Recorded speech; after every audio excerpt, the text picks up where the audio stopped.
Yeah,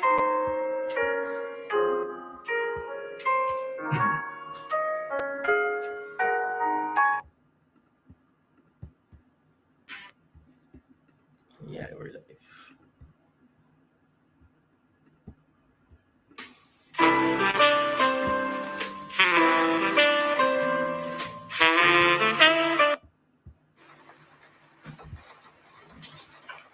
Yan. And we're live. Hello guys, good evening. Super excited ako actually. Super excited ako for tonight. Guys, can you please type yes if clear naman yung audio ko, wala namang problems.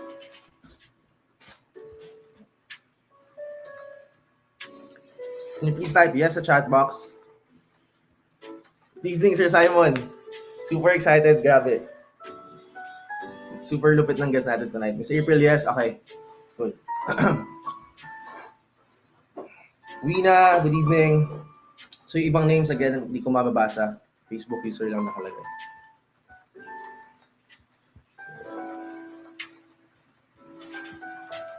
Ang daming excited eh. Alright, so 2 minutes guys before we bago ko introduce sa inyo yung super special guest natin.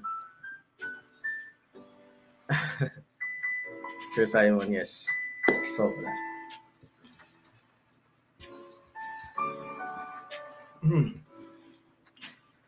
ayan. So, ayun, our special guest actually is the first time ko siya nakausap today, no. He was referred by a friend. Pero before that, of course, kilala ko na siya. And then, nakita ko siya sa story ng friend ko, and then nag-reach out ako if he could refer or no, or ma-introduce lang. So, sobrang swerte natin na pumayag siya na mag-appear tonight. Because I know na para makuha mo to or mag-attend lang sa isang event mo, hindi siya gano'ng kadali. Good evening. Wow, ang daming viewers ah. Ayan. Alright, so 1 minute guys. Game. So again, yung ibang names di ko nakikita. Yan, so we have Jay here. Hi Jay. Yes, yes. Recorded. StreamYard lang naman siya. Ayan. Ayun, we have Jay of and Rocket Solutions. I think we have Cargo Kita Express here din. Yung CEO ng Cargo Kita. Hello, Sir Andrew. Alright guys, can you please type ready? Sobrang excited ko na eh. Super excited ko na and ayoko din sayangin ng oras ng guest natin of course. Thank you. Can you please type ready guys if good to go na kayo? We have currently meron tayong 46 viewers.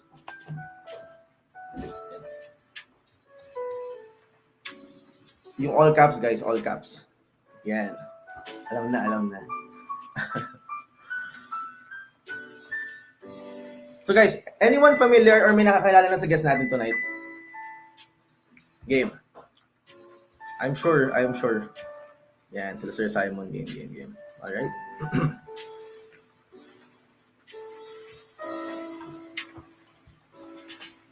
Ready. Jay Yasmines, yes. Thank you, bro. Okay. Let's do it. Wow, daming nanonood ah. Alright, so ito na. Introduce ko na guys ah. So, mahaba-haba itong introduction ko pero feeling ko, kulang pa rin eh. But anyways, let's do it. So, yung guest natin tonight, again, first time ko siya nakilala today na meet. So, no, he was referred to us by Sir Jay ng Rocket Solutions. So nakita ko sila magkasama sa story together and nilakasan ko ng loob ko mag-reach out. And luckily, nakuha natin siya, pumayag siya. And super swerte natin dyan. Okay, so yung guest natin tonight, he's an author no, ng isang best-selling book. Actually, meron akong copy ng bigay sa akin ng friend ko. Ito yung Millionaire at 22.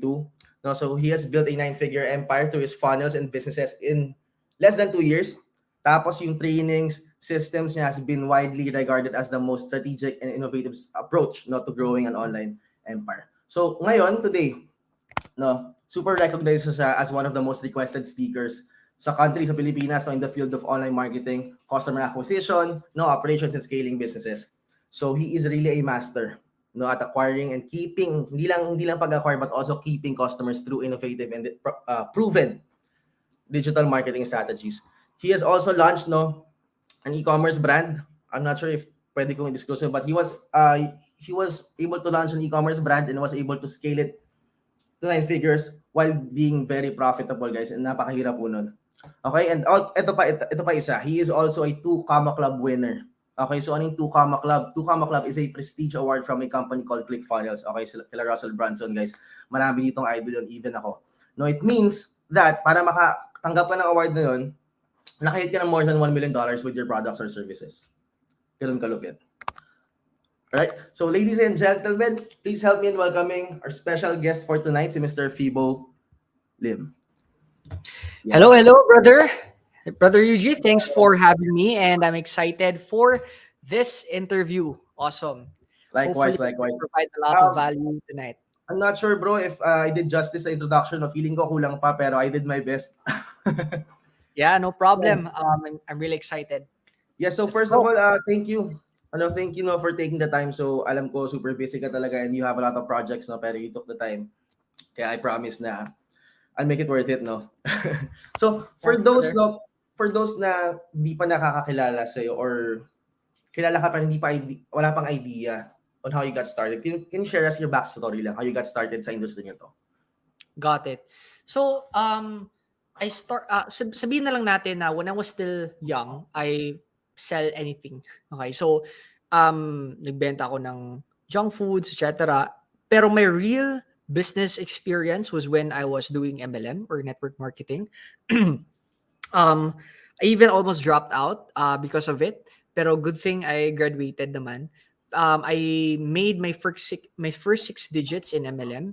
Pero unfortunately, I wasn't able to succeed and make my first million there.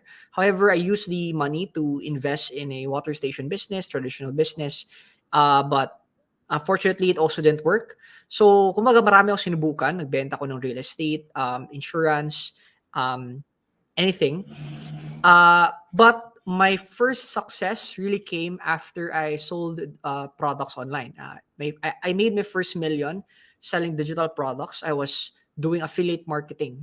So affiliate marketing is selling other people's products and making a commission in return. So that's how I made my first million. From there, everything tuloy-tuloy na siya. To make the long story short, I realized that hindi pala yung vehicle or yung business yung problem. Yung problem was I didn't know how to sell. I didn't know how to market. Kasi marami namang yumaman sa insurance. Marami naman sa real estate, sa networking. It's just that I'm an introvert and I don't really... I didn't know how to market online back then. I really suck at marketing offline. So, nung nalaman ko how to sell online, everything, I can sell anything. From there, I sold digital products, physical products, affiliate products. And that's how I made that's how I continued to make multiple 7 digits. And from there, I became a speaker. It's because it has been my dream to become a speaker. In my journey kasi to make my first million, so I started 18, I made my first million age 22. So it kind of like took me 4 years. Just imagine this, 4 years to make my first million, but I made my second million in just 1 month, right? So sabi nga nila that the first million is the hardest, and that's really true. And after I made multiple 7 digits, I came to the point that I wasn't happy making more money. And that was when sabi ko, I need to do something that would make me happy. And I really wanted to become a speaker because matagal na ako nagfo-follow ng mga speakers. And sabi ko, I want to be like them and I want to impact lives. And sabi ko sa sarili ko, I do not care if I don't make money. I just want to be happy. And this is what makes me happy. So, 2018, I started my brand, and that is what brought us here today. And then I've also, since malikot kasi yung utak ko, kasi what happened was I had these multiple businesses, but more money didn't make me more happy. So I wanted to make an impact. So that was when I launched my brand. I became a speaker and whatsoever. And since malikot yung utak ko, sabi ko, what if I'll launch multiple business again? And that was when I ventured into e-commerce, etc. And yeah, so most probably I have a lot to share because aside from a lot of experience, I also enjoy doing client acquisition and business. So yeah, Yes, so actually, yeah, super dami ng reviews, no, about your, even before nagkaroon ka ng program, no, helping entrepreneurs or businesses scale their business by, I think, funnels to, no? yeah. Yes. So, pero before ka mag-venture into multiple businesses, kasi nakikita, parang kami, nakita namin na most people, they start off with multiple businesses kaagad. Pero they end up, never sila naging successful sa isang bagay. So, Got it. ikaw, how did you become successful sa ginagawa mo? Did you do it, nag-focus ka muna on one thing before venturing into other stuff, or sinabay-sabay mo sila? Got it. So a lot of people assume na pag the best way to do it is to, kasi a lot of gurus tell you to start multiple sources of income or have multiple sources of income. Okay, that's true. Actually, I shared this in a book. Even up until now, I still believe in this. So yung goal kasi, if you want vertical growth, no, ibig sabihin na vertical growth, you want to make more money overall, then just have to focus on one. Okay, that's vertical growth. It's kind of like may rocket, Yes. pero yung thrusters is faced all over. So hindi siya puputok. Okay. Now, I believe yung multiple sources of income, that's applicable if yung goal mo is stability. Okay? So, pero pag wala ka namang kinikita, gusto mo stable yung wala kang kinikita, di ba? Okay lang sana pag, that's why these entrepreneurs, they have multiple sources of income because they don't really need to make more money, right? They just want to gusto lang sila stability, and some of them, and I believe most entrepreneurs just have fun, right? They want to start the business because it's more fun. They don't really need to make more money for them to be more happy, no? So if you are at the stage right now na alam ako ganito, I made my first 10 million with just one thing, right?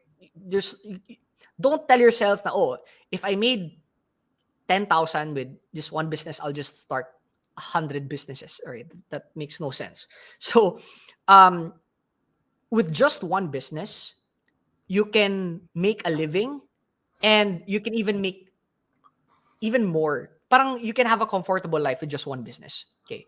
Now, when is the best time to have the second business, the third business, the fourth business? Kasi here's the thing. As an entrepreneurs, makulit yung utak natin, and we want creativity. We want this adrenaline rush and this dopamine rush na we want to feel, no? And that only happens when we start a new thing, and then this thing fails, etc. So I believe that it is only applicable for you to start the next thing once you have systematized the operations. Or, what do I mean by that? Once the business is growing without you. Ibig sabihin dun, kahit mawala ka ng isang taon, okay, at you would not communicate with your team, the question is, would your business still make money and grow? Okay, when I say and grow, that means yung income mo last year was 1 million per month. Next year, it should be 2 million per month without your involvement. Okay? So if nangyari na yon, then that's the time that you can add more sources of income and whatsoever. Right? Pero yung parang goal mo talaga kumita, you can make money with one business. Trust me with that. Galing. Yes, actually, nakuha ko yung point. No? Parang, nga, because most people nga, na parang, they start business, hindi sila let's see, kasi may challenges yan, so first, hindi nila na-achieve yung gusto nilang ma-achieve, so parang isip nila, kailangan ko mag-start ng another revenue, and then start lang sila na start hanggang wala nang nangyari. So that's true. So, bakit digital marketing? Like, bakit ito yung dito ka nag-all in? Got it. First, I'm an introvert, so sobrang nahirapan ako kumausap in person. So I would rather be behind the computer, and it sounds quite different kasi if I'm on stage, I'm different. Kasi how many times am I on stage, diba? That's like 5%. So 95% I'm just behind the computer, right? That's really the main thing. I just don't want the offline. It doesn't make me happy. It's not something I would enjoy. Kaya it's very important to do something that nag-enjoy ka. Okay? Kasi pag hindi ka nag-enjoy, sabi nga that instead of targeting the goal, instead of enjoying once you've achieved the goal, you want to enjoy while you are in the process of achieving the goal. So you enjoy the process, not the destination, right? So going back to digital marketing, um, that's really the main thing. And ako, sa totoo lang, it sounds crazy. I teach online marketing, but I'm not techie. Up until now, hindi din ako techie. Tech is my weakness.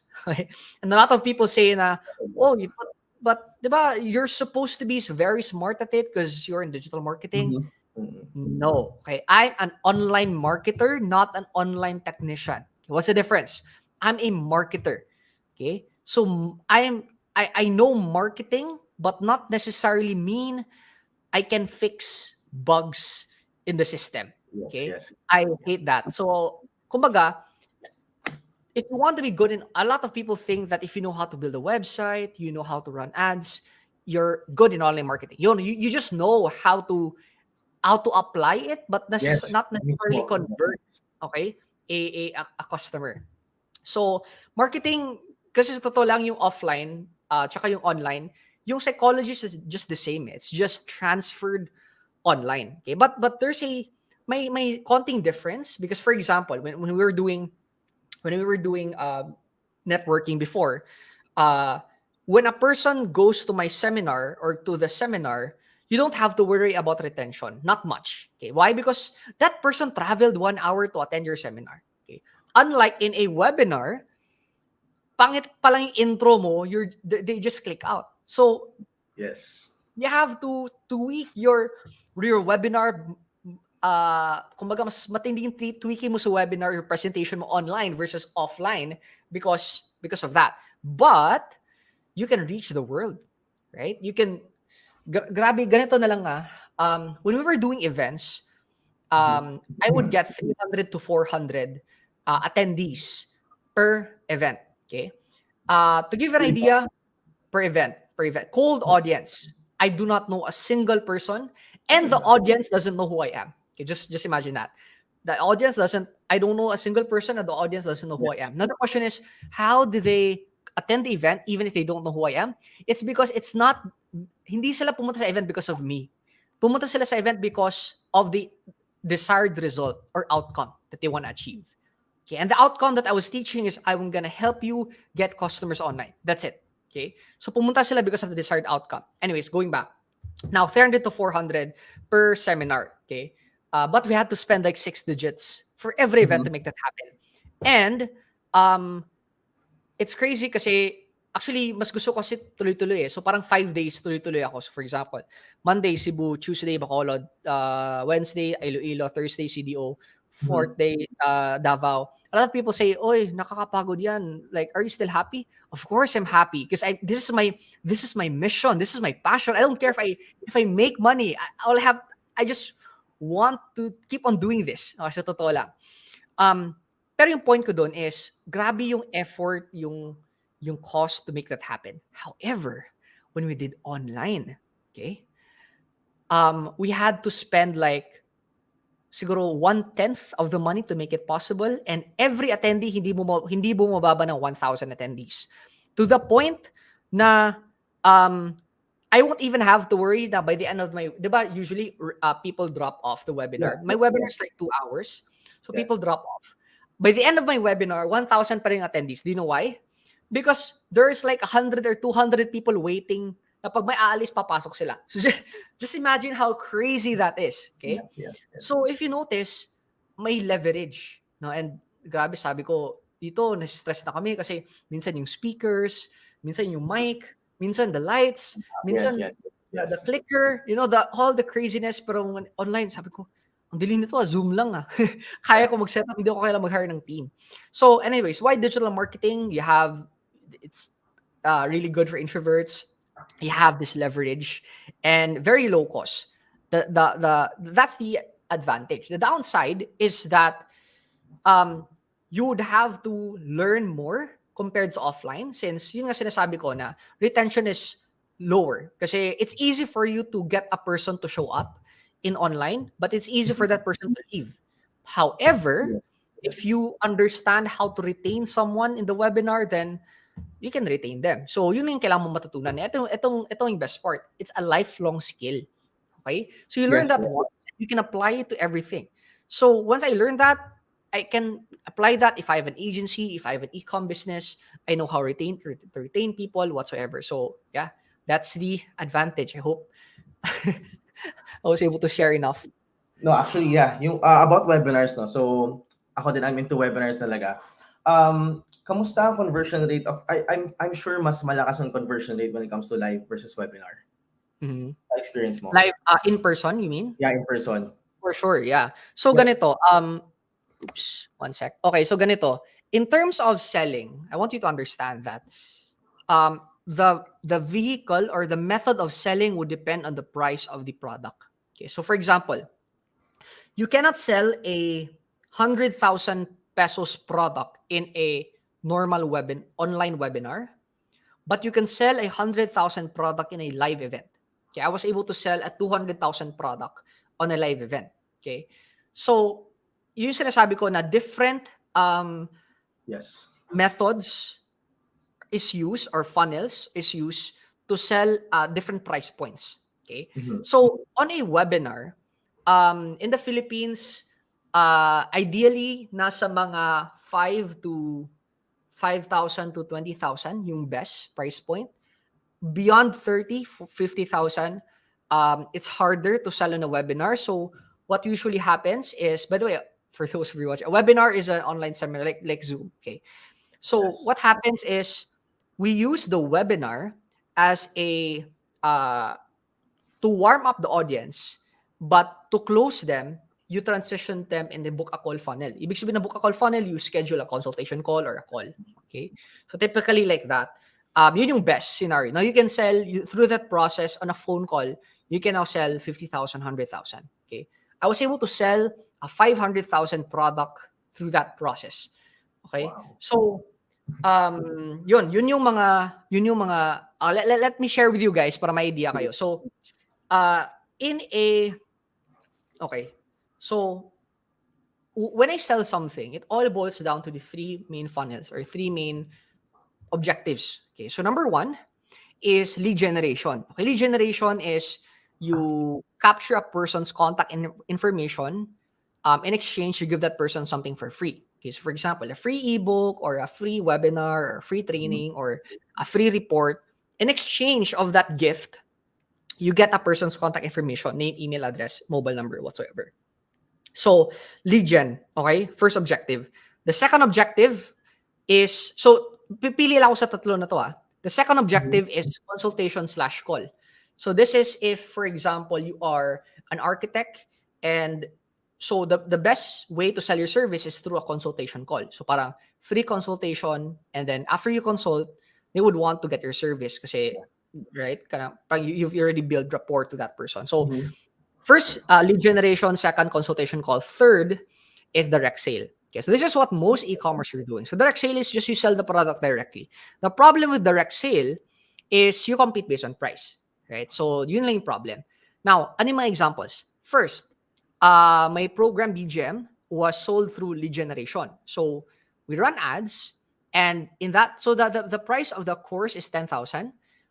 Most people, I see a lot of this happening. Most of people sell a course direct sale, like, hey, and then you cannot see a course that's sold direct sale na 10,000. Most of them are like 500, 150. Yeah.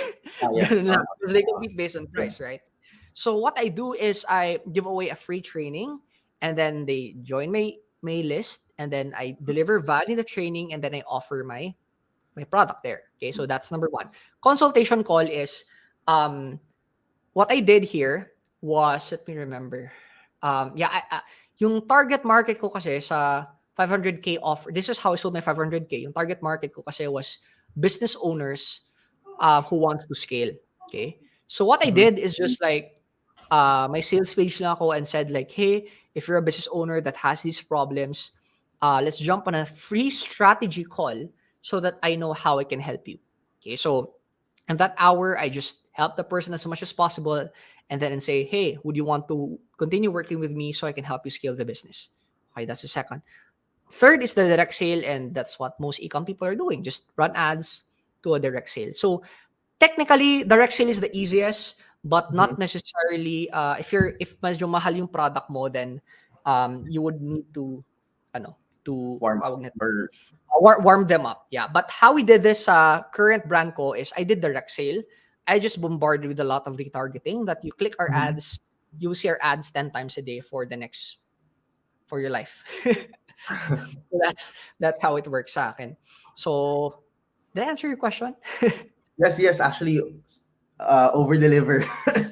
Guys, yun nga yung binabanggit ni Sir Fibo kanina is actually ako din, no, I think it's really applicable hindi lang sa e-commerce but also to acquiring or getting leads para sa agency mo if you're doing agency or if you're selling real estate. I think very applicable din siya. So, Rohaf, how, let's say, di ba, meron kang opt-in page. Meron kang opt-in page, 1,000 people mag-register and then 25%, 30% mag-show up. How important is yung follow-up? Okay, so sabi nga 80% of your audience buys from the 5th to the 12th follow-up, no? And the reason why that happens kasi hindi pa na-warm up yung audience. Okay. Pero in my experience sa webinar, I noticed that 80% actually buys a webinar on day 1 or day 0 to day 1. It's because sa webinar, it's a 2-hour webinar kasi. So that's already enough for you to warm up the audience. Step back tayo, some of you might be beginners, to give an idea. Before you close kasi someone, there are tinatawag natin na traffic temperature, cold, warm, hot. Okay? Cold is, alam mo yun, parang hindi pa kayo friends. Warm is friends na kayo. Hot is parang best friends kayo. So it's easier to sell your best friend kasi there's already trust built. Okay? Yes. So, of course, 99% ng audience is cold audience. So, if you know how to master, how to convert a cold audience into a warm audience, that's the perfect skill. Kasi you can, and doing it, it's kind of like, nagre-recruit ka ng tao. For example, MLM ka. You cannot just go to someone and say, hey, brother, you look so good. You're perfect. You're my perfect downline. Can you join my team? Okay, would that person say yes? Of course not. You're stupid, right? So what you do is, hey, brother, like, you have a conversation and then you have coffee and then now you're warm na siya, di ba? So ganon siya. Pero sa digital marketing, it's like you're doing that to 1,000 people, 10,000 people, 100,000 people, right? So the question is, yun yung amazing kasi I don't know my subscribers, but the subscribers know me through the leverage of email and retargeting ads. So going back, how important is follow-up? Some of you might have known me because of my emails, because of my ads, and that's basically follow-up kasi most of it are retargeting ads, most of it are emails. So that is how important it is, to the point na some of you might know me so deep na even if I don't know you, right? So, yun. Sorry bro, disconnect ako. But yeah, narinig ko naman sa isang computer. May question pala si Sir Jay, okay lang. How to apply din mag-follow up to a, si Jay, how to apply mag-follow up to a lead for an e-com funnel or brand? One sec. How to apply din mag-follow up to a lead for an e-com funnel or brand. Okay, great. So, okay, ito yung ginagawa namin sa current brand ko. So I'm spilling the beans and revealing to you everything, right? So, Guys, how I run, sige, go ahead. sige lang, before guys, what he's about to share, promise guys. So kasi Sir Fibo, may ligaw ako mag-funnel hack na tinatawag. So, Yeah. in a way, medyo, kumbaga, may idea ako na sobrang valuable itong i-share mo. Yeah. So, yun. Yeah. Okay, just to give you an idea, like we're on track to hitting 9 digits with this e-com brand in less than a year. So, yun. Paano ko ba sabihin? So, when I launch something kasi, I want to do things that no one else has done. Wala pang gumagawa kasi it makes me different eh. So, Yes. now, dito, okay, it's more of the follow-up, no? Okay, so dito, yung pinaka tawag nito, most important part of the follow-up process is the first few days, because I call this the honeymoon phase. Okay, so you're gonna notice in my brand, we love to over-deliver. When I say over-deliver, ito yung expectations ng client. We give way more so that the client will say, wow, this is crazy. Like, I'm getting more than what I'm. So what happens is I've set the expectation of the client that we are a really good business. Okay, so what happens is when they receive a product, we give out a freebie. Now, a lot of people do this, give out a freebie, and then the freebie means nothing. What contributes value to the freebie is the story. Okay? Story. So, this is how we do it. Yung target market namin is health. So, when we give out a product, may kasamang bracelet na yun. Okay? And the bracelet says, and then there's a letter. And the letter says, one sec. And then the letter says, parang, this bracelet was given to me by a friend. And the reason why binigay to sa friend ako because nagkasakit ako and binigyan niya sa akin to because it's a lucky bracelet. But for me, what really mattered was not because it was a lucky bracelet, but because of the thought na binigyan ako ng bracelet because my friend cared for me. And because of that, I thought na that was the most thoughtful thing in the world. I decided to buy this and give this to you as well because that's how much we care for your health. Okay. So just imagine that messaging increased the perceived value of what we're giving away for free. Okay. Now after that, in the first 7 days after they buy, they receive an email every single day for the next 7 days because that's the honeymoon phase. That's the phase that they're deciding, will I be a loyal customer or not? So we over deliver by bombarding them with value. Okay. Yun, those are the ideal. Yun yung ginagawa namin yung first few days. And then after 30 days, we have an automated SMS.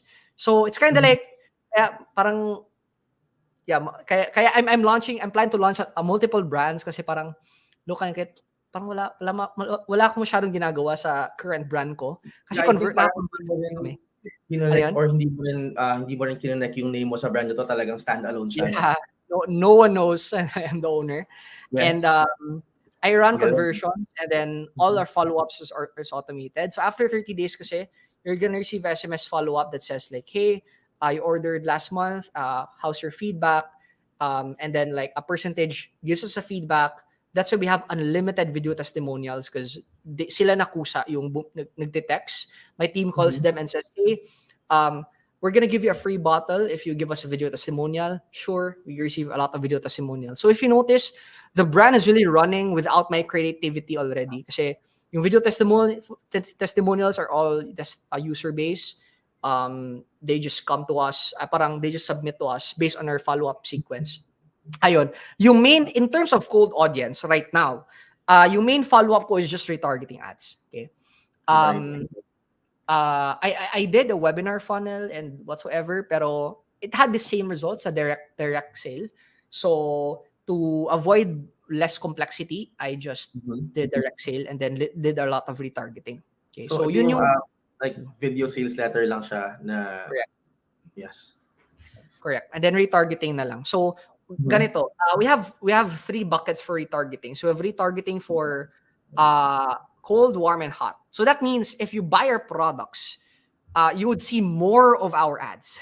So because some people exclude them from the include people who engage, exclude people who bought. No, sa amin, when you buy our products, there's a bucket na puro buyers lang. So we bombard you even more. It's because you're a hot customer. So you're the easiest to sell to. Yes. Especially with that nabigyan mo sila ng free item, so parang nabuild mo lalo yung brand nyo. Yeah. I see. Wow.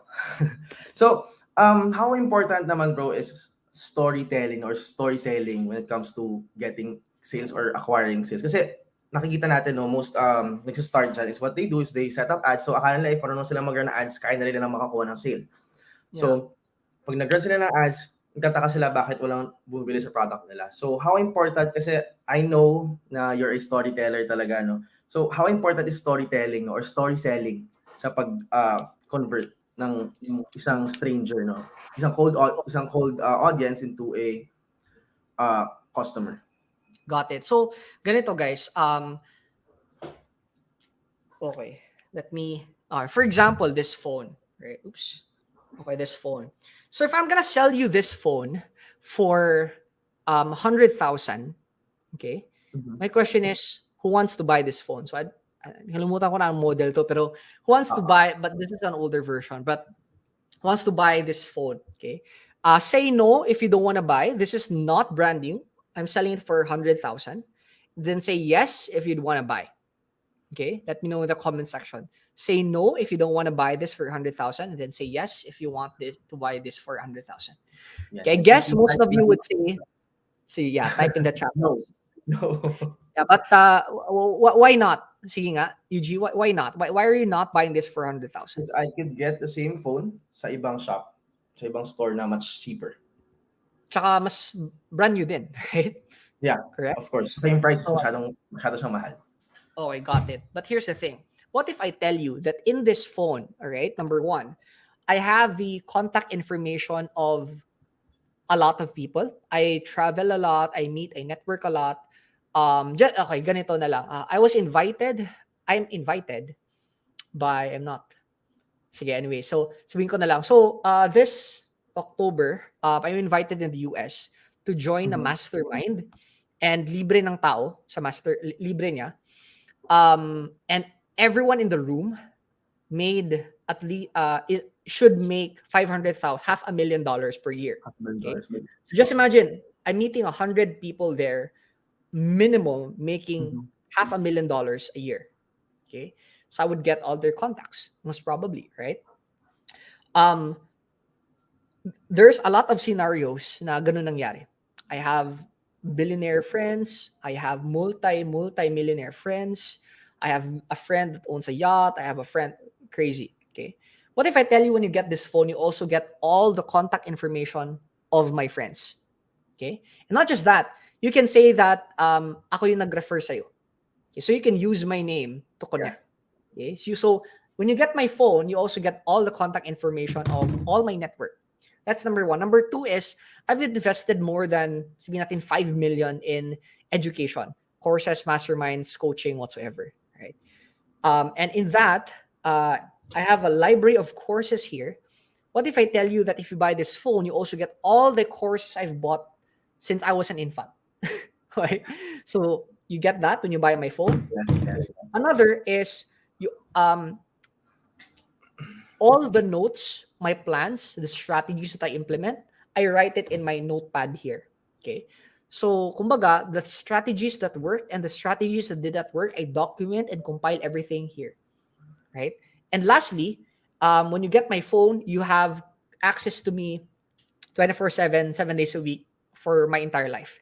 So, kumbaga, in just one click of a button, you can just call me and say, "Hey, Fibo, my ads are not working. What should I do? What should I tweak? What should I change?" Now, here's my question: how many of you now would want to buy my phone for 100,000 pesos? Okay, type one if you want to buy my phone. Type two if you don't want to buy my phone. Right? Jay, I think yeah, 500,000 or more. Right? So here's the thing. What did I change? Okay. I didn't change the product. You're just buying my phone. Are you getting this? Yes, yes, yes. I didn't change anything. I didn't change anything, right? It's just that I shared with you a story that increased the perceived value of this. Okay? That is why yung sales page ko, my sales video, because it's a story that increases the perceived value of my product without increasing the cost. Okay, some people bundles it by increasing the cost of goods. Instead of increasing the cost, I increase the perceived. There's a difference between value and perceived value. Perceived value, anong perceived sa Tagalog, UG? What's Perceived perceived? sa Tagalog. Not Parang sure kung ano perceived sa Tagalog. Parang, paningin, paningin yeah, mo yung value niya, oo, yung ano right? ba? Paano mo nakikita So, yung, well, actually, wala rin parang, akong idea. perceive is like paningin mo yung value ng isang thing. Okay? Yes, So yes, if you look yes. at it, it's subjective. It depends from person to person. Some people will say it's valuable. So ibig sabihin pala, kung perceived, kung paningin siya, you can influence the perceived value of someone or yung paningin niya. Okay? Because yung paningin ng tao, depende yan sa past experience. Right? So now, if you truly believe in the product that you're offering, then it is your moral obligation to influence someone to buy your product because ikaw, you would, for example, ngayon, sabihin natin ikaw brother Eugene, no? Mhm. If someone would pay you, if you're gonna ask 5,000 for someone, um and then sabihin lang natin, someone, you're gonna teach all your secrets in e-commerce, and then you're gonna ask for 5,000, and then the other person says, ay, grabe ka naman, walang hiyang mahal. Anong Yeah. sasabihin mo yun? Yeah. Anong sasabihin mo? Like, huh? Diba? So Oh, if you look at it, yes, parang yes. that person is crazy. Like, you're only paying 5,000 for all my Mhm. secrets. Diba? Kasi like it took me ilang years para magawa to, and then I spent money on trainings, ganyan. Tapos parang Correct. for me, so it's parang super good deal na siya. Correct. It's because in your perception, the value is high. But in other people's perception, the value is low. Right? So therefore, if you truly believe in what you're offering, it is your moral obligation to influence the perception of your customers para bibili sila sa product mo. Does that make sense? So that is the value of story selling, because it increases the perceived value of something that doesn't cost anything. Wow. Guys, can you please type sa chat box kung may nakuha kayo value doon? Can you please type yes, or can you please type value sa chat box if mayroon kayo nakuha value sa shinare ni Sir Fibo ngayon lang? Kasi if talaga ma-realize nyo yun, how powerful yung shinare niya kanina. Yung nga, sa iPhones, yung iPhone na lang, he was able, like, after nun, parang lahat kayo gusto nyo na bilhin, 100,000, 200,000. Grabe. Yes, influence the perception of the value. So, from here, so you run ads, diba? May opt-in page tayo, then you have a webinar, you tell stories about your epiphany stories mo, and then from there, kasi nakita ko din, no, how important ulit, is yung from there, yung upsells sa isang business. Upsells? Yes. Okay, by the way, I just want to compliment your questions, bro, because I love your questions, right? Thank you. I love being asked about these questions because Mhm. I just feel like these questions really add a lot of value to kasi some people just ask very shallow and low level questions that I get tired answering. Okay, but your questions is Thank you. perfect. Thank you. Okay, I love answering these types of questions. So upsell. So ganito. So sir, okay, example na lang sa e-com brand ko. Yung cost of acquisition namin is high. Okay? So sabihin natin that the cost of my acquisition, sabihin natin my product is 2,000. Okay? Yung cost of acquisition ko is 1,000. For most e-com people, they say, oh, this is not profitable, I'm gonna move on.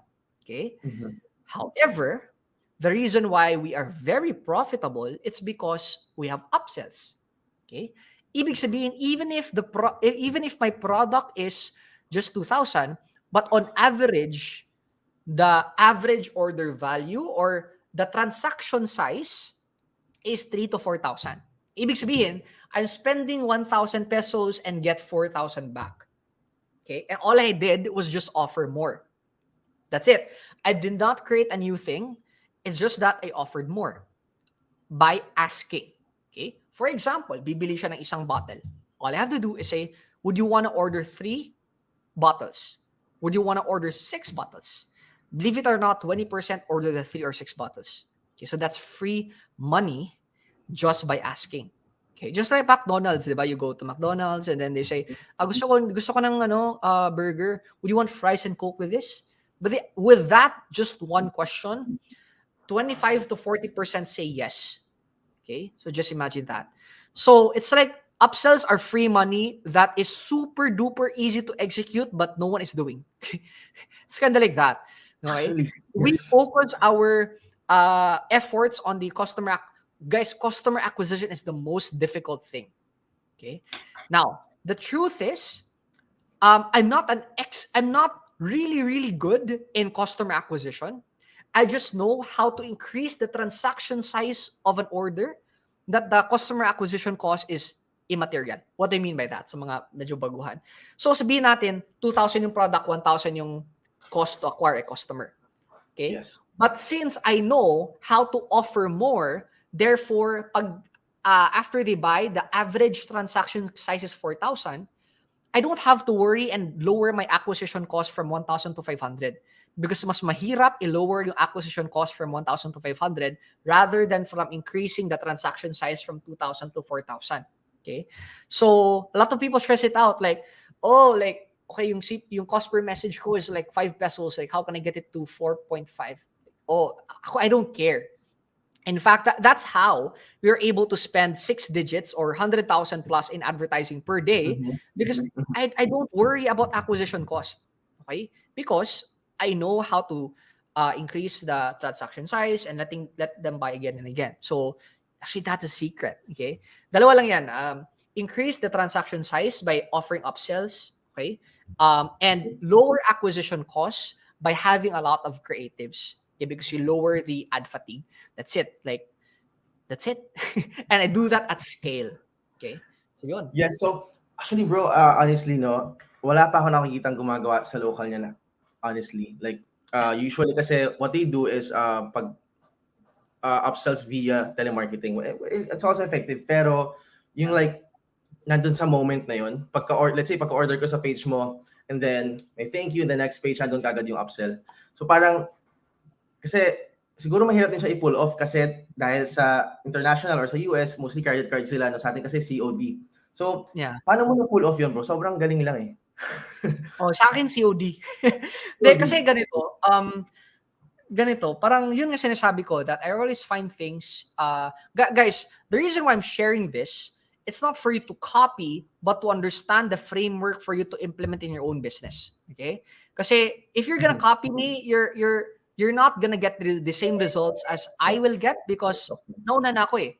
So Yeah. what you do is you model the framework and then you execute the psychology in your own business. Okay?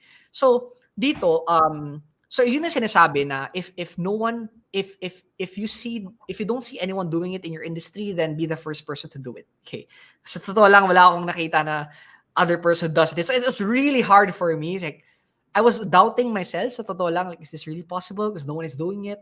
Pero sabi ko, okay, I wanna do it. Okay. So yun.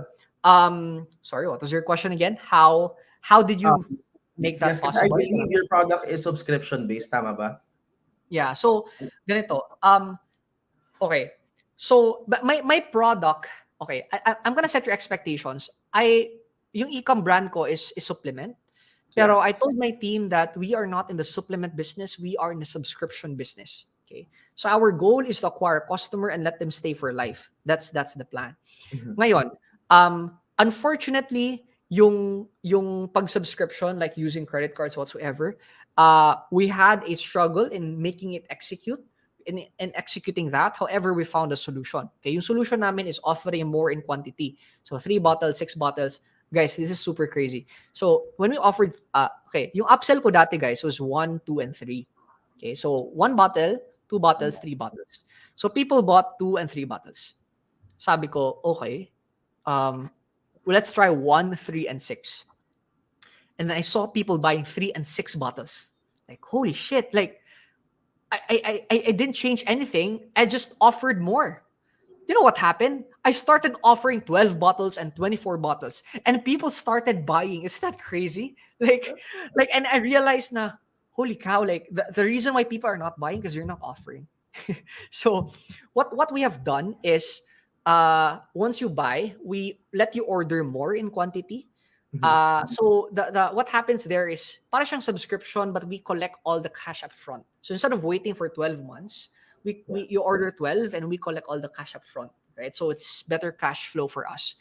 So ayun, parang yung ginawa yung difference lang ng international and most people who does telemarketing is, kasi I don't want to hire a lot of people. Believe it or not, I have 3 Mhm. people in the team: an encoder, a caller, and the person who does the messenger, right? So, um, not a lot. All right. So my overhead is very, very, very low, like less than Yes, 5%. yeah, because most, 'di ba, most companies diyan or e-commerce businesses talagang habang nag-grow yung sales nila, at the same time nag-grow din yung operations nila. So, paano mo nagawa yun? How did you become so efficient, no? Sa Yeah, ganyang magnitude ng sales mo pero ang liit lang or naging efficient ka sa team mo. got it. I started with the end of mind na I really wanted to scale the business without scaling, without pulling a lot of my time. So that was really my intention. So it's either I make that happen or I don't start this. Okay. So because of that type of mindset, naganap talaga akong way. Including, so you might be asking, how about yung taga-pack sa'yo? Wala akong taga-pack. I outsource everything. So, um, technically, yun nga, I outsource everything. So we're like a marketing company, right? So Right. we just pay for every bottle sold. So for example, 25 pesos or something, Mhm. yun yung binabayad namin. So we don't have to worry about inventory problems or may mawawala na stocks or wrong packing because the fulfillment center does all of that, right? So yun. So anyways, for you, para may idea kayo, so most people does telemarketing. Yun yung sinasabi ko kasi uh, like I get people are like spoiled brats and like so tiring. So I'd rather make a funnel work than make people work. Because the funnel, like if it works, it's there, and then I don't have to Yeah. worry about it sa tao. So yeah, that was my motivation. So and since I had the skill set, and that's the advantage din. I had a skill kasi galing ako sa infopreneur. So Yeah. when you're selling information, guys, you're selling air. Like you're selling something that you can see. Okay. Yes. So you need a lot of story selling there compared to Mhm. e-com because you can just put, hey, wanna buy this? Okay. Sa infopreneur, if you sell digital products, you can't say like, hey, you wanna buy this because they can't see it. So you have to explain what it is.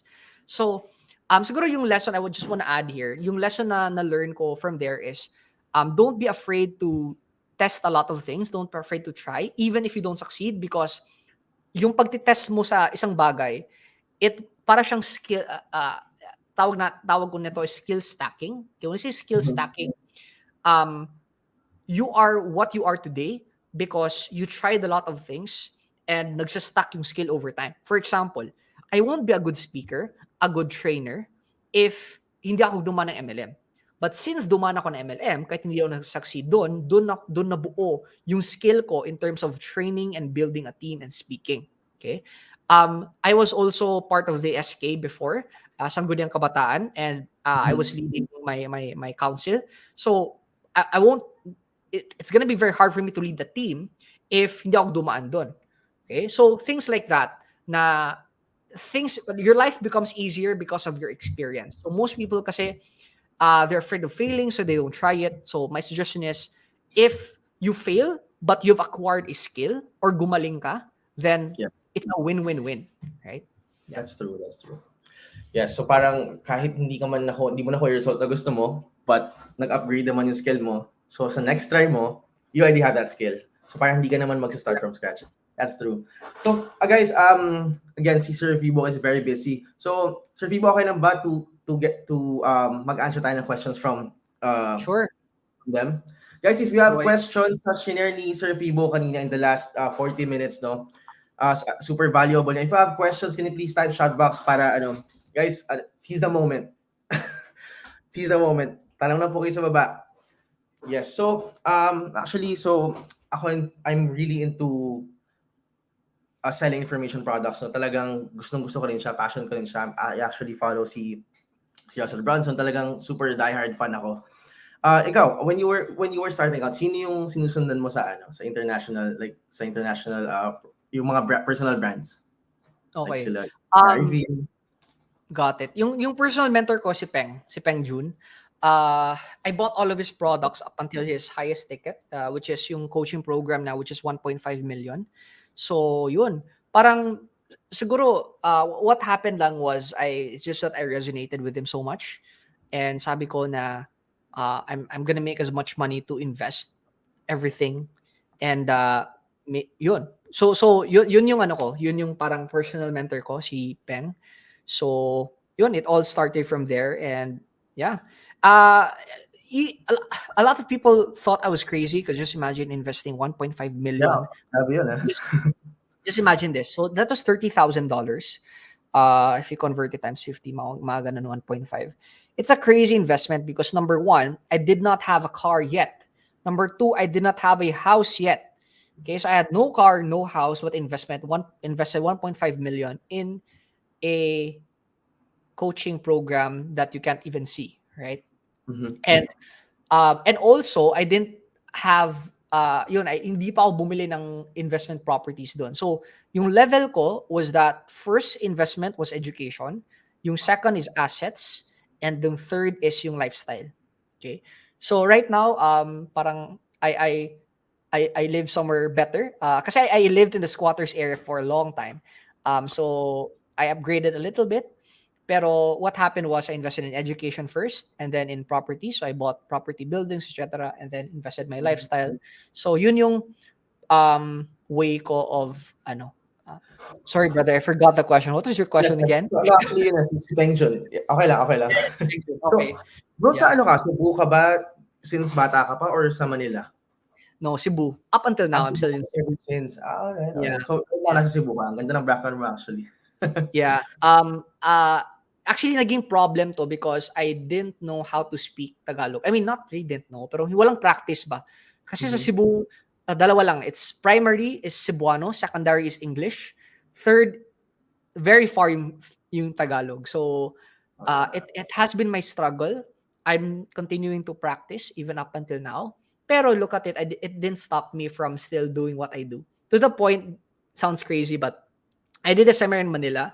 So I was able mas maka-express kasi ako in English. English. Someone came up to me and said and complained why so sabi niya your seminar was good but why are you speaking in English na nasa Pilipinas tayo? And then like cause this is something I'm comfortable speaking. So wala lang parang sabi ko sa sarili ko alam mo sa totoo lang I really want to speak in Tagalog. It's just that wala akong masabi kung magsasalita ako sa Tagalog kasi magtra-translate pa siya sa isip ko. Parang Yes. ganun yung May, but may process pa, hindi pa sa subconscious nangyayari. yeah, but it didn't stop me from still doing what I did. And then nag-improve lang ako along the way, right? So yeah. Right. All right. So, I think very ano to yung questions, very specific questions to. So, question how do you apply like mayroon ka lang ba example ng ganitong process sa real estate? What process? Like yung pinag-usapan natin kanina, I think is ayun yung pag-opt-in and then may I don't know, free ebook or free trainings. Got it. Okay. So let me share with you how we do it. Kasi in my program, we have a trainings for real estate, for insurance, for whatsoever. So I want you to understand na 80% of it is yung fundamentals. It's just the same. That's why I can do it for any business. Kasi para-pares lang naman siya yung pagkakaiba lang yung product. Okay. So when you sell in real estate, it all boils down to these three things. Lead generation, you want to capture a person's contact information, consultation, or direct sale. So most agent does direct sale. So direct sale campaign, maganda naman siya pag maganda din yung property. Kasi maganda yung property, parang alam mo irresistible. Like may mga places kasi na if for example, just imagine may condo sa Forbes Park, 'di ba? Parang everyone goes crazy for it. So you can do direct sale diyan. Kaya lang yun nga the problem is a lot of people are doing it. Okay, so most probably if a lot of people are doing it, it's much more harder to succeed in a way since maraming competition. So why don't you do this, sell the same thing but doing it differently? That's what I did. So how would I do it is either two things. Number one is I can still do direct sale and break even on the first sale. Okay, ganito let's say may binibenta ako na condo. Binenta ko siya. I break even on the first sale. A lot of my students are profitable. This is crazy.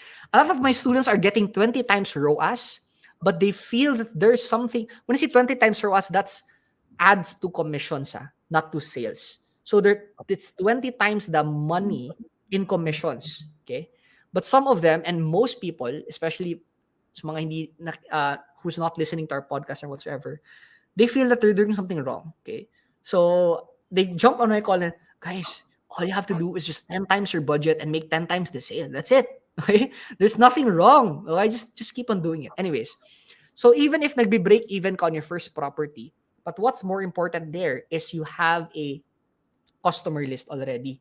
Okay? So ganito, I have a friend who sold a 10 million house and what he did was just a direct sale, pero nag-acquire siya ng leads. So some people kasi will inquire but will not buy. Hindi ibig sabihin pag hindi sila bumili, wala na sila. Possible nag-inquire sila but hindi nila type yung bahay na yon. Pero since nag-inquire sila, possible bibili din sila ng another house in the future or something that goes market, something like that. Right. So let's say you sell this house and then you make sabihin natin 500,000, 500,000 in commissions. You spend 50,000 in ads and then you make 500,000 back. So you made 10 times the money. However, you've acquired 2,500 leads And all you have to do is to follow up those 2,500 leads to sell the next property. So that's how I would be doing it if I would be selling real estate. It's more of how do you acquire customers for free by breaking even in advertising and using the customer list to sell more products. Okay? Because advertising, you should only spend it once. Mhm. Tapos, dapat may retention system ka para ma-maximize mo yung customer list. Most people kasi they don't have a customer list. So, they just run ads and then just do that. Parang siya arbitrage na just sell and then make money, sell again, make money. So, the Cost. problem there, yeah, the cost of advertising goes up and then you become unprofitable and you're over. Right? So, yun. Yes. So, insurance, I think same lang din sa binanggit ni Sir Fibo. So, also a question is, Sir Simon, but sa ano naman tayo? I think sa mindset naman to. How do you set goals in life? Ikaw, kasi Uh, achievement eh. Ano yung thought process mo when setting goals in life? okay. It's more of a broad question, pero I would say na I'm at the point kasi is if the what I do doesn't make me happy, then I'm not gonna do it. Okay? Kasi yun, if the business or the thing doesn't make me happy, then I'm not gonna do it. So it start first, nagsisimula siya doon. If the process makes me happy, I do it, and then I set goal. Ngayon kasi, paano ko ba sabihin? How I set goals in MLM is not the same way on how I set goals right now. Because sa MLM, parang, alam mo yun, parang, uy, dapat makakamaro na ako. I should Yeah. make my Camaro, next month. No? And superpower, next month, yung Camaro ko. Right now, it's not more of that. Sa totoo lang, I just want to be happy. And yung sa akin kasi, I'm not happy if I don't work. Okay? So, ganun siya. So, happiness for me is progress. So, if I have a lot of things to do, I'm more, kung marami akong kailangang gawin, mas motivated ako bumangon ng umaga. Pag marami akong gustong gawin na gusto kong gawin, motivate ako to wake up in the morning. Right? So, that's really it. Like, Nahihirapan na nga mag-Tagalog. But sorry. yeah, Go on. yeah. So yeah, that's really it. So guys, I'm not really the best person for you to ask in terms of that. Yeah, I'm just thankful that I'm making enough for me to live a good lifestyle. So yeah. The truth is all I really want to do is just sabi ko nga sa friends ko that I do content creation now, like I create videos and whatsoever. So sabi ko na and a lot of people say na why do you make money? I mean, how do you make money there? Sabi ko no. E-commerce is what fills my pocket. Content creation is what fills my soul. So I am more motivated to make money so that I can create more videos just like this. So Yun nga. Actually, I was about to ask you yun, no. So I again, alam ko nag-overtime na tayo, no. And sure, so go last ahead. question siguro. Kasi nakita ko din na, so like I said, diba, nag-research din ako about you. Lately, ang ganda ng content mo sa TikTok. Okay, so storytelling ka ng mga famous people, ng mga stories nila, no? Ano yung nakita mo sa like branding? Ano yung nakita mo sa content creation? Bakit ka nagpupunta doon ngayon? Thank you for that question. I've been waiting for someone to ask that. All right. So just to give an idea, just to give an expectation to everyone, what we're publishing right now is just like 10% of our plans. So I'm hiring editors ngayon kasi there's a lot of contents that we want to execute. So abangan. Kasi one video takes a lot of hours. Kasi we're planning to create like documentary style stuff. So ganito. Sa totoo lang, hindi ko kailangan gawin to. I'm spending over like 100,000 a month out of pocket to make this happen. You might think it's just me. No. One TikTok video is just 60 seconds, takes 8 hours to create. You don't know that, right? It looks simple, but it takes 8 hours to create because there's a research phase, scripting phase, recording phase, editing phase, and publishing phase. So because of that, of course, I don't want to I spend like 10 to 20% of my time here.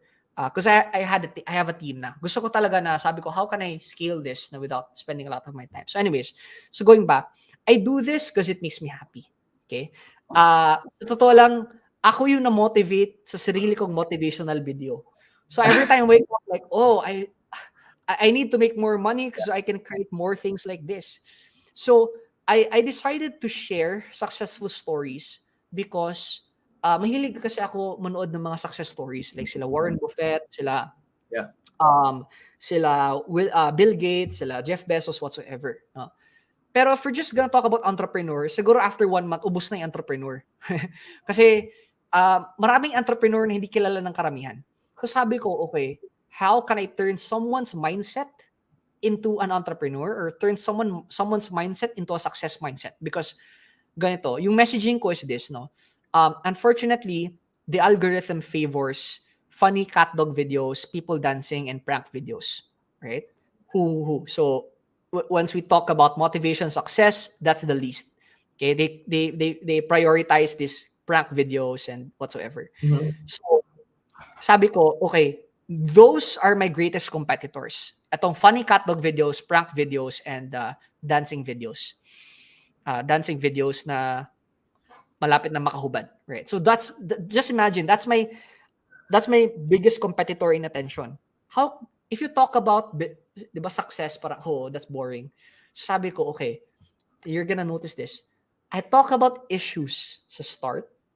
For example, sa Sandara Park, nasirang career sa Pinas. So these are what most unsuccessful people love to talk about, issues. But when they watch the video, I Smart, talk about the lesson.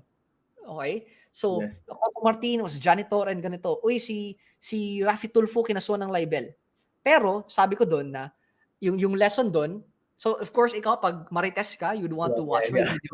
And my goal is to convert you. So, I really told my team na the goal is not tell stories only. The goal is to hook them in through stories and have a lesson for every story. Okay? Yes. So, that's the difficult part. Kasi sometimes we have 20, Oh, like talino, 20%, yeah, kasi 20% of our contents doesn't have a lesson, like, oh shoot, like we have to reject these contents kasi we can't share any value so for example kay Rafi Tulfo, so Rafi Tulfo kinasuhan ng libel, so you'd want to watch it, and then at the end the lesson was, no matter how good our intention is, there's really some people who would want to bring us down. But if you believe na yung ginagawa mo naman ay tama, just keep going, because yung mga people who are bringing you down, they may be the loudest, but they're just a small percentage of the people that you're giving an impact to. So that's the lesson, right? But we hook them in through chismis, right? Yeah. So ganun siya. Same kay Kong TV, I think we have almost 4M views now on Facebook for that. Parang gumamit lang ng cellphone na pag-vlog, parang 1 ganun. million views. Isa-isang video lang. Sa isang video, yeah. Wow. 3.9 siguro. Something, almost 4 million views na yung ano. I got a lot of views. I'm very happy because I feel like people are watching. We have like 4 or 5 videos at that's 1 million views na as of me talking. So, okay. So yung pinakamarami namin si Kong TV, parang yung title was, wait, can you share it here? Para lang. Yes, please. Gusto namin makita yan. Actually, sobrang smart ng binanggit mo kanina, yung ginamit mo yung issue as your hook. And then dumapasok yung story. Kasi kapag, yun nga, pag pumasok ka sa story kaagad, sabi mo nga, some people, or most people, hindi sila magiging interesado dun kasi, story lang siya. But ginamit mo yung issue as your hook. Galing ah. Yeah. Galing. Okay. Yes, please share natin. Pakita natin sa kanila. Yeah, while we're waiting, let me know your questions below. I wanna show you the ano. Yan.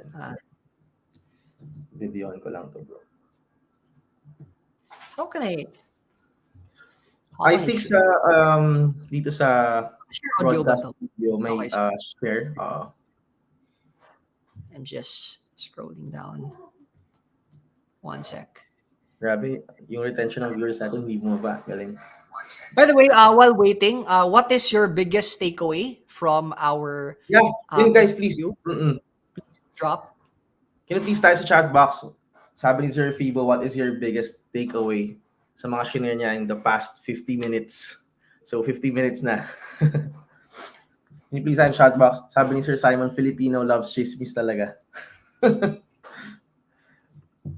Yan. Yan. So, share ko na sa screen. Playing. Yeah. Or can you can you be the one? I'm not sure. Medyo delay yata yung I sent the link. Can you try? Yeah. Click Sige. one sec. How can I? Yeah, it's here. Sige, pwede ko siya i-share. Ako na lang mag-share, no? Alright, guys. Ito yung video. Ito yung video na nakakuha ng 3.9 million. 3.9 million. Yeah, somewhat like that. Yan. So, here's the video. Ayan. Kita nyo, guys? Yeah. Pero siya nag-play. Play ko. Ayan. Alright. Yeah, go ahead. Vlogger na may estimated net worth na 100 million pesos. Wala naman nanonood sa'yo kahit Nag-echo siya? Nag-echo siya? Sorry? Nag-echo? Hindi ako sure why. Patay ko lang yung... Wait lang. I think pag sa akin, try ko off yung... cellphone para makapag-vlog. Yan ang halimbawa ng mga hurtful comments na binigay. Okay na.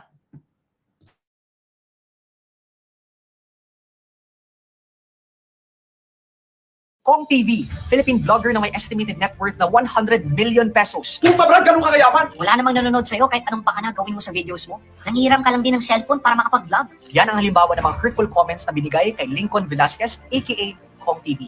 Totoong nung nag-start siya maging vlogger, wala siyang proper tools para makapag-video. Taong 2008, ang bao lang niya ay ang passion niya sa paggawa ng content.